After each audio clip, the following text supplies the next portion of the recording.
ان پر بھی تشدد کیا جا رہا ہے، تو پھر ان کو بچانے کی خاطر اور حق کی حتمی طاقت کو ظاہر کرنے کے لیے پھر وہ رب کی بارگاہ کی طرف رجوع کرتے ہیں۔ کبھی ایسا ہوتا ہے کہ وہ اس معاشرے کو چھوڑ جاتے ہیں، اس قوم کو چھوڑ دیتے ہیں، لا تعلقی اختیار کر لیتے ہیں، قطع تعلق کر لیتے ہیں، اور کبھی ایسا ہوتا ہے کہ وہ پھر رب کی بارگاہ میں اس قوم، اس طبقے کی تباہی اور بربادی کے لیے بھی دعا کرتے ہیں۔ اب حضرت موسیٰ علیہ السلام نے اللہ کی بارگاہ میں دعا کی ہے، یہ فائنل دعا ہے جس کے بعد پھر عذاب الہی کے دروازے کھل گئے۔ وقال نوح رب لا تذر علی الارض من الکافرین دیارا، انہوں نے اللہ کی بارگاہ میں عرض کی، اے میرے رب اب زمین پر کافروں میں سے کسی ایک کو نہ چھوڑ، کسی کو آپ بسنے والا نہ چھوڑ۔ انک ان تذرہم یضلوا عبادک ولا یلدوا الا فاجرا کفارا، اور اگر تو انہیں اب بھی رہنے دے گا اور ان سے انتقام نہیں لے گا اور ان کو مٹائے گا نہیں اور ان کی کافرانہ اور مخاصمانہ روش کا تدارک نہیں کرے گا اور ان کو مٹا نہیں دے گا، تو یہ تیرے بندوں کو گمراہ کریں گے۔ یعنی جو ایمان لا چکے ہیں، اب وہ ہم سن چکے اور جان چکے کہ وہ جو ایمان لا چکے تھے وہ معاشرے کے کمزور لوگ تھے، معاشرتی اعتبار سے، معاشی اعتبار سے محروم لوگ تھے، کمزور لوگ تھے۔ تو جب ان کو کھلی چھٹی ملی رہے گی طاقتور لوگوں کو، تو یہ ظلم و ستم کے ذریعے ان کو اپنا دین ترک کرنے، ایمان چھوڑ دینے کے لیے مجبور کر دیں گے۔ اس لیے کہا کہ اگر تو انہیں رہنے دے گا تو یہ تیرے بندوں کو گمراہ کر دیں گے، اور ان کی اولاد ہوگی تو وہ بھی نہ ہوگی مگر ناشکری، بدکار، فاجر، کافر ہوگی، یعنی ان کی اولاد بھی ان کی روش پر چلے گی۔ اور ہم دیکھتے ہیں کہ جو ایسے معاشرے میں طاقتور طبقات ہوتے ہیں بالعموم ان کی اولادیں بگڑی ہوئی ہوتی ہیں، ان کی اولادیں نافرمان ہوتی ہیں، ان کی اولادیں قانون شکن ہوتی ہیں۔ آج اگر ہم اپنے معاشرے کا جائزہ لیں تو شاید یہ پوری تاریخ انسانی میں جو مختلف قومیں اور طبقات آئے ہیں طاقتور، اور ان کے اندر جتنی خرابیاں تھیں وہ آج ہمارے معاشرے میں اپنے پورے جوبن پر ہیں۔ بڑے لوگوں کے، طاقتور، مالدار، صاحب اقتدار، اختیار و سلطنت والے لوگ جو ہیں، ان کے بگڑے ہوئے بچے اور اولادیں وہ معاشرے میں جس طرح اودھم مچاتے ہیں، جس طرح قانون کی دھجیاں بکھیرتے ہیں، جس طرح مظلوم اور کمزور لوگوں کو ظلم و ستم کا نشانہ بناتے ہیں، انہیں ان کے حقوق سے محروم کرتے ہیں، ان کے ساتھ ظلم و زیادتیاں کرتے ہیں، اور حتیٰ کہ ان کی عزت و آبرو پر حملہ آور ہوتے ہیں۔ یہ وہ ساری چیزیں ہیں جو پچھلی قوموں کی تباہی اور بربادی و ہلاکت کا باعث بنی ہیں۔ تو حضرت نوح علیہ السلام اللہ کی بارگاہ میں دعا بھی کر رہے ہیں، اور ساتھ اس کی ریزننگ، یہ جو ریزننگ ہے یہ قوم کے لیے، لوگوں کے لیے، انسانیت کے لیے، یعنی وہ یہ کہہ رہے ہیں کہ یا اللہ ان میں سے کسی کو نہ چھوڑ، اگر تو نے انہیں چھوڑ دیا، رہنے دیا، تو دو کام ہوں گے، یہ جو اب موجود ہے نسل یہ تیرے بندوں کو گمراہ کرے گی، اور ان کی اولاد بھی اسی روش پر چلے گی۔ ہم دیکھتے ہیں کہ ہمارے معاشرے میں وڈیرے، طاقتور، جاگیردار، صنعت کار اور صاحبان اقتدار، ان کے اولادیں، ان کے بچے بالعموم معاشرے میں ایسے ہی رول ادا کر رہے ہیں۔ وہ کسی قانون ضابطے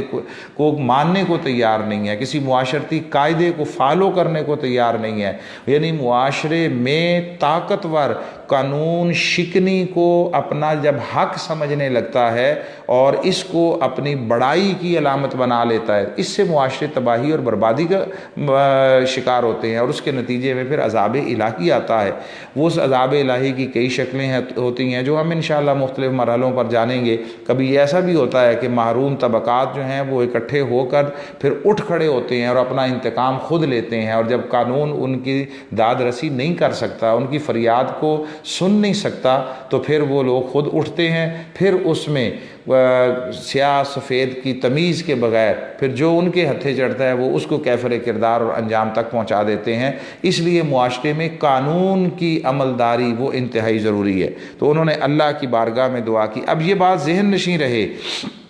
کہ حضرت نوح علیہ السلام نے جو قوم کو برباد کرنے کے لیے یا تباہی اور ہلاکت کے لیے دعا کی ہے، تو اس کی وجہ یہ نہیں تھی کہ وہ آپ کو گالیاں دیتے تھے یا دھمکی دی گئی تھی یا آپ کو سنسار کرنے کے لیے یا کسی ایسی بات میں نہیں۔ پیغمبر، نبی اور کوئی بھی اللہ والا وہ اپنی ذات کے ساتھ ہونے والی ظلم و زیادتی اس کا بدلہ نہیں لیتا۔ اگر وہ ایسا کرے تو پھر وہ گویا اللہ کی نسبت اور اللہ کے تعلق میں کامل نہیں ہے، وہ اپنے اوپر ہونے والے ہر ظلم و زیادتی کو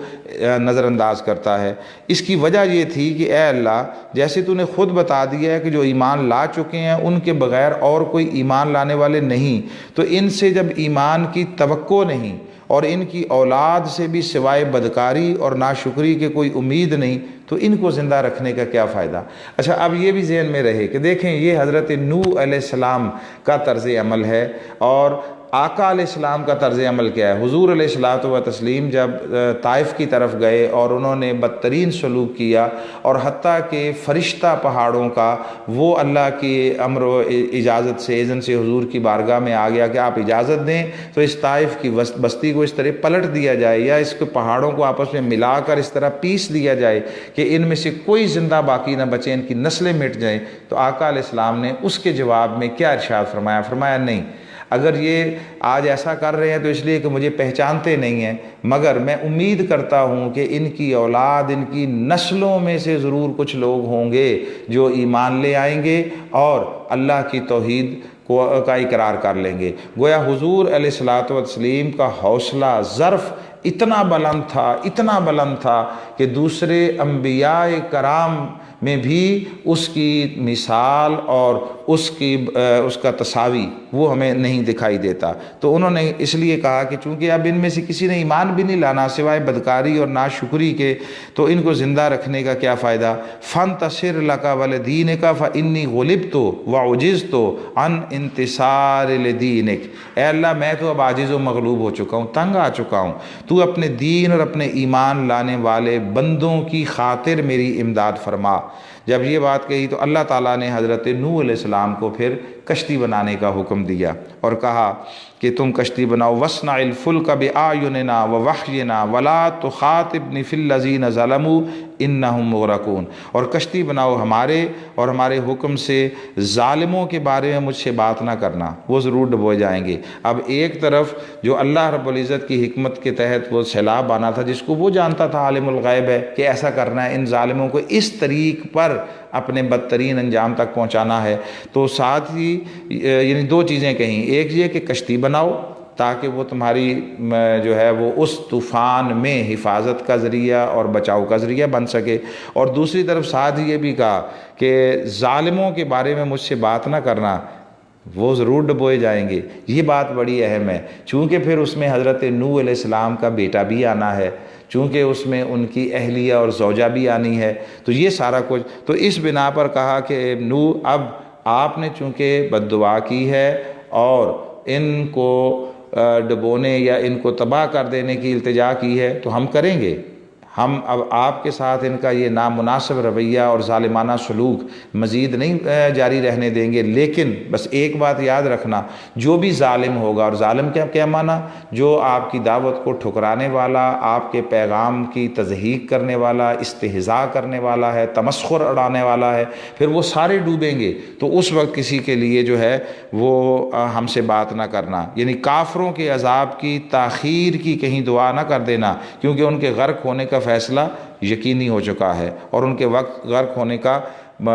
وقت بھی متعین ہو چکا ہے۔ تو اب اس میں جلدی بھی نہ کرنا، ایسا ہوگا آپ نے جو کہا وہ دعا انشاءاللہ پایہ تکمیل کو پہنچے گی۔ اب اس پر اللہ رب العزت نے کشتی کا جو ہے وہ تیاری کا جب حکم دیا تو اس پر وحی بھی حضرت نوح علیہ السلام پر کی، اور جبریل علیہ السلام کی معاونت سے جو ہے وہ اس کو تیار کیا گیا۔ ابن اسحاق نے حضرت ابن عباس سے روایت کی ہے کہ نوح علیہ السلام کو معلوم نہیں تھا کہ کیسے کشتی بنائے، چونکہ وہ کوئی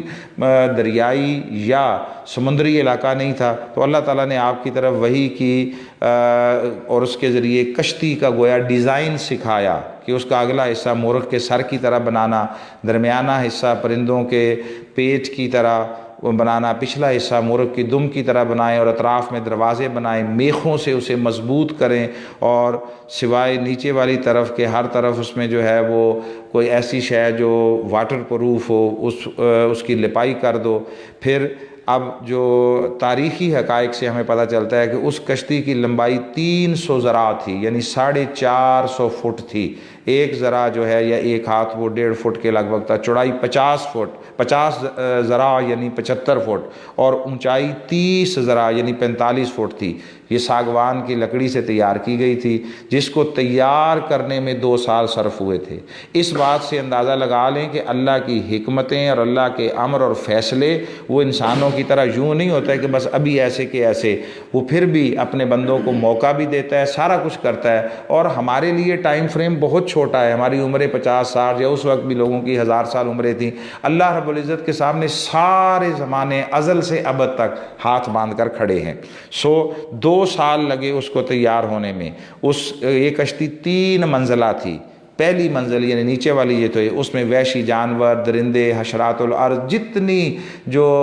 اقسام تھیں ان سب کا کم از کم ایک جوڑا اس میں ضرور تھا۔ درمیانی حصے میں پالتو جانور، چوپائے وغیرہ تھے، اور سب سے اوپر والی منزل میں حضرت نوح علیہ السلام اور ان کے ساتھ ایمان لانے والے لوگ تھے، اہل ایمان، ان کی قوم اور ان کی امت، اور ساتھ ان کا زاد راہ تھا۔ کشتی میں سوار ہونے والوں کی تعداد ایک روایت کے مطابق 78 اور ایک روایت کے مطابق 80 تھے، کچھ نے اس کو زیادہ صحیح قرار دیا ہے۔ اب یہ کشتی تیار کرنے میں لگے ہوئے تھے، اور اس وقت جو ہے وہ جو کافر تھے وہ مذاق اڑا رہے تھے اور کہہ رہے تھے کہ بھئی یہ آپ کیا کر رہے ہیں؟ انہوں نے کہا کہ میں اللہ کے حکم سے کشتی بنا رہا ہوں۔ کیوں بنا رہے ہیں؟ جب طوفان آئے گا تو ہم جو ہے وہ اس میں سوار ہوں گے۔ تو وہ مذاق اڑاتے تھے، ہنستے تھے، کہتے تھے نہ کوئی دریا ہے، نہ کوئی سمندر ہے، نہ کوئی اور ایسا پانی، نہ یہاں ایسی شدید بارشیں ہوتی ہیں کہ جس میں یہ پورے کا پورا خطہ زمین جو ہے وہ ڈوب جائے، جس میں کشتی کی ضرورت پڑے۔ تو وہ مذاق اڑاتے تھے۔ تو حضرت نوح علیہ السلام جو ہے وہ ان کے مذاق کو سنتے تھے۔ وہ کہتے تھے یہ حماقت کی بات ہے، یہ بیوقوفی کی بات ہے۔ کبھی کہتے کہ پہلے تو تم نبوت کا دعویٰ کر رہے تھے، اب تم بڑھئی بن گئے ہو۔ یعنی آپ یہ دیکھیں کہ اہل حق کے ساتھ جو اہل باطل اور اہل کفر ہیں وہ کس کس طرح کی گفتگو کرتے ہیں کہ آپ پہلے یہ تھے، اب یہ ہو گئے، اب پتہ نہیں کیا ہو جائیں گے۔ تو اس کو حضرت نوح علیہ السلام سنتے اور اس کے جواب میں کہا وَيَصْنَعُ الْفُلْكَ وَكُلَّمَا مَرَّ عَلَيْهِ مَلَأٌ مِّن قَوْمِهِ سَخِرُوا مِنْهُ۔ نوح کشتی بناتے ہیں اور جب اس قوم کے سردار پر گزرتے ہیں اس پر ہنستے ہیں، تو وہ بولے قَالَ إِن تَسْخَرُوا مِنَّا فَإِنَّا نَسْخَرُ مِنْكُمْ كَمَا تَسْخَرُونَ۔ آج تم ہنس رہے ہو کہ ہم کیا کر رہے ہیں، وہ وقت آنے والا ہے جب عذاب الہی آئے گا اور تم ڈوب رہے ہوگے، تو اس وقت پھر ہم تم پر ہنسیں گے جیسا کہ تم ہنستے۔ یہ جو ہنسنا ہے جس کا انہوں نے تذکرہ کیا، یہ بطور تمسخر نہیں ہے، یہ بطور مذاق یعنی بطور استہزاء نہیں ہے، بلکہ یہ کہ اس وقت پھر ہمیں اس بات پر کی خوشی ہوگی کہ اللہ کی دعوت اور اس کے پیغام کو ٹھکرانے والے اپنے بدترین انجام کو پہنچے، اور روئے زمین کافروں کے وجود سے پاک ہو گئی، اور اب یہاں پر اللہ کا نام لیا جائے گا، اس کے دین کا جھنڈا سربلند ہوگا۔ آج ہم اپنی گفتگو یہاں پر ختم کر رہے ہیں کہ انہوں نے کشتی بنائی اور بنا رہے تھے جب، تو قوم مذاق اڑاتی رہی، اور وہ اللہ کے حکم کے مطابق قوم کے تانوں تشنیع، ان کے جو مذاق اڑانے کا، ان ساری چیزوں سے بے نیاز حکم الہی کی تعمیل میں اپنے کام میں جتے رہے، اپنی لگن کے ساتھ وہ کام کرتے رہے، اور پھر آگے چل کر تاریخ نے ہمیں بتایا کہ اللہ کا امر وہ عین حق تھا، اور مذاق اڑانے والے خود قیامت تک